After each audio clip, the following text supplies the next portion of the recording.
Hi, welcome to our channel. మరొక వార్త viral అవుతుంది సోషల్ మీడియాలో. మన హైదరాబాద్ మేయర్ గద్వాల విజయలక్ష్మి గారు పార్టీ మారుతున్నారు, కాంగ్రెస్ పార్టీలకు జంప్ అవుతున్నారు అంటూ బీఆర్ఎస్ పార్టీ షాక్లో ఉంది. కేసీఆర్ కంగుతున్నారు, కేసీఆర్ తలనొప్పులు, కేటీఆర్కు తలనొప్పులు అంటూ రకరకాల హెడ్డింగ్లతోటి సోషల్ మీడియాలో వార్తలు చదువుతున్నాం.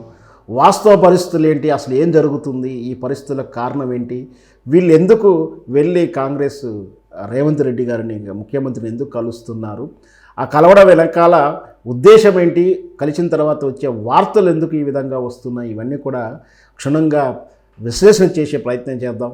వాస్తవానికి ఇది కాంగ్రెస్ ప్రభుత్వ పాలన, గతంలో ఉన్నటువంటి బీఆర్ఎస్ పార్టీ పాలన తీరు కాదు. ఇక్కడ ఏంటంటే వాస్తవం ఏంటంటే, ఒక పార్టీ అధికారంలో ఉన్నప్పుడు ఆ పార్టీ ఎమ్మెల్యేలకు మాత్రమే నిధులు అందుతాయి, ఆ పార్టీ నియోజకవర్గాలకు మాత్రమే పథకాలు అందుతూ ఉంటాయి. కానీ బీఆర్ఎస్ పాలనలో ప్రతిపక్ష పార్టీలకు, రాజకీయ ఇతర పార్టీలకు కూడా అన్ని రకాల బెనిఫిట్స్ పొందినాయి. ఆ రోజు ఎక్కడా కూడా ఆనాటి ప్రతిపక్ష పార్టీ కార్యకర్తలు కానీ, ప్రతిపక్ష పార్టీ ప్రజాప్రతినిధులు కానీ ఆందోళనకు గురి కాలేదు. కానీ ఈరోజు మాత్రము రేవంత్ రెడ్డి నేతృత్వంలో కాంగ్రెస్ పార్టీ వచ్చిన తర్వాత ప్రతిపక్షంలో ఉన్నటువంటి ముఖ్యంగా బీఆర్ఎస్ పార్టీ ప్రజాప్రతినిధులు కొంత ఆందోళనకు గురవుతున్నారంటే అవుననే సమాధానం చెప్పొచ్చు. ఈ ఆందోళనకు రెండు రకాలైన కారణాలు కూడా మనం చెప్పాలి.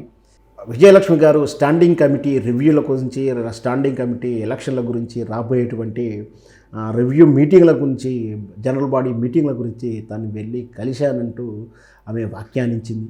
వాస్తవానికి మరి అధికారంలో పార్టీ ఏదున్నా ముఖ్యమంత్రిగా ఉంది, ఒక ప్రజాప్రతినిధిగా ఉన్నప్పుడు ప్రజాప్రతినిధిని కలవాల్సిన బాధ్యత అందరికీ ఉంటుంది. ఆ విధంగా అర్థం చేసుకోవచ్చు. ఇంకొక కారణంగా చెప్తున్నారు, ఈ సదరు కలిసేటువంటి బీఆర్ఎస్ పార్టీ నాయకులు రకరకాలైనటువంటి కబ్జాలు చేసి ఉండి రకరకాల అవినీతికి పాల్పడి ఉన్నారు కాబట్టి ఆందోళనకు గురయ్యి వాళ్ళు వెళ్ళి రేవంత్ రెడ్డి మద్దతును కోరుకుంటూ పార్టీలో వెళ్ళడానికి సందిగ్ధతను తెలియజేస్తూ సిద్ధమవుతున్నారు అంటూ సంకేతాలు ఇవ్వడానికి వెళ్తున్నారని కూడా ఒక వాదన వస్తుంది. ఏది అయినప్పటికీ పార్టీలు మారడం అనేది, ఒక ప్రజాప్రతినిధి అధికారంలో ఉన్నటువంటి ప్రజాప్రతినిధిని కలవడంలో కేవలం ప్రజా ప్రయోజనాలు, డిపార్ట్మెంట్ వాళ్ళ పనులను కానీ చూడాలి. కానీ ఒక పార్టీ ప్రతినిధికి ఇంకొక పార్టీ ప్రతినిధిగా వెళ్ళి కలిసినట్టుగా చూడడం సహేతుకం కాదు. వాస్తవానికి ఇక్కడ గద్వాల విజయలక్ష్మి గారు, వాళ్ళ తండ్రి గారు కేకే గారు బీఆర్ఎస్ పార్టీ క్రియాశీలకమైన పోస్టులో ఉన్నారు.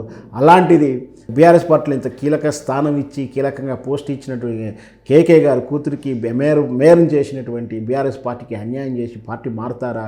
వీళ్ళు ఈ ఎంపీ స్థానం కోసం వీళ్ళు కాంగ్రెస్ పార్టీకి జంప్ అవుతున్నట్టు కూడా వార్తలు రావడం నిజంగా కూడా ఆశ్చర్యానికి గురి చేస్తుంది. వాస్తవానికి ఇవన్నీ కూడా కల్పిత కథలే, లేని గందరగోళాన్ని క్రియేట్ చేయడానికే ఒక పెయిడ్ మీడియా సంస్థలు ఇలాంటి వార్తలను గందరగోళాన్ని క్రియేట్ చేస్తూ ఉంటాయి. వాస్తవ పరిస్థితులు అయితే ఏ ప్రజాప్రతినిధి కూడా ఈ రోజుకు కూడా బీఆర్ఎస్ పార్టీని వీడి కాంగ్రెస్ పార్టీలోకి వెళ్ళిన దాఖలాలు లేవు.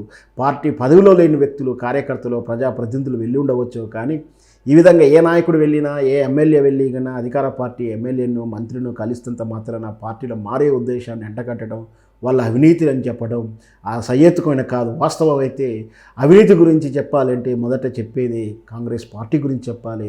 ఎవరు అనర్హులు, అవినీతి కాకుండా ఎవరు ఉంటారు? ప్రతి పార్టీలోనూ ప్రతి నాయకుడు, ప్రతి వ్యక్తి కూడా మ్యాక్సిమం ప్రతి ప్రజాప్రతినిధి, రాజకీయ నాయకుడు అందరూ కూడా అవినీతి పరులే కదా. కొత్తగా అవినీతి గురించి వెతుక్కోవడం ఎందుకు?